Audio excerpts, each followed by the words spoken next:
व्यापारी समाज के व्यापारी के बेटे की जिस तरीके से पुलिस ने बर्बरता कर पीट कर हत्या कर दी, उसके लिए पूरे उत्तर प्रदेश में एक आंदोलन चला जाएगा। और जब तक पुलिस के दोषी अधिकारियों को कत्ल के मुकदमे में गिरफ्तार नहीं किया जाएगा, जब तक व्यापार मंडल इस आंदोलन को धार देता रहेगा और चैन से नहीं बैठेगा।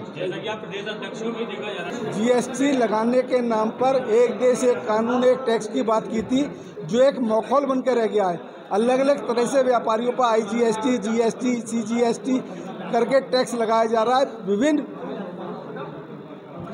तरीके से व्यापारी को जेल भेजने की साजिश की जा रही है। सबसे बड़ी हास्यास्पद बात यह है कि जितने दिन GST कानून को बने हुए नहीं हुए, उससे ज़्यादा संशोधन GST में सरकार के द्वारा आ चुके हैं। किस तरीके से व्यापारी एक चीज़ को पढ़कर उस पर तैयारी करता है, पता चलता है इतने उसका संशोधन आ गया।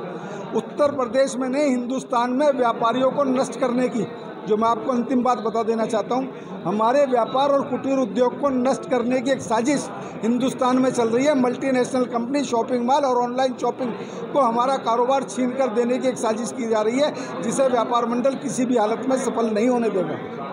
व्यापारियों की जो रणनीति की बात आपने करी, मैं एक प्रमुख समस्या और पहले रखने के बाद वो समस्या की बात करता हूँ। व्यापारियों की दूसरी प्रमुख समस्या है खाद्य सुरक्षा कानून, जिसके अधीन व्यापारियों के सैंपलिंग भरकर उत्पीड़न किया जा रहा था। जिस कानून का निर्धारण, मानकों का निर्धारण आज से 50 साल 55 साल पूर्व किया गया था, उन कानूनों के तहत आज व्यापारी को सजा और जुर्माने से आरोपित किया जा रहा है, जो कि घोर अन्याय है। नदियों का जल, भूगर्भ जल, खेती में कीटनाशक, पेस्टिसाइड, किसी चीज़ का कोई मानक तय नहीं है। जानवरों को चारा खिलाए जाने का मानक तय नहीं है। सिर्फ इस देश में मानक तय है तो हमारे व्यापारी की दुकान पर बिकने वाले सामान का मानक तय है, जिसे हम चोर और मिलावटखोर की दृष्टि से देखते हैं। मिलावट की परिभाषा बदल दी गई है। दो चीज़ों को मिलाकर एक पकवान बनता है। हमारे घर में खाई जाने वाली चीज़ के अलावा किसी अन्य चीज़ को मिलाकर कोई व्यापारी मिलावट नहीं करता, मगर 55 साल पुराने कानूनों को आज घेरा बनाकर व्यापारियों को दंडित करने का काम किया जा रहा है, जिसका व्यापार मंडल पुरजोर विरोध करता है।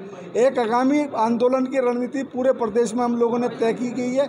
आज हम पूरे प्रदेश में घूम कर व्यापारी को जागृत कर रहे हैं। इसके बाद अगली कड़ी में व्यापारी सड़कों पर उतरकर आंदोलन करने के लिए तैयार है। यदि केंद्र सरकार ने हमारी मांग नहीं सुनी तो आने वाले चुनावों में व्यापारी सरकार का विरोध कर सरकार को सबक सिखाने का काम करेगा।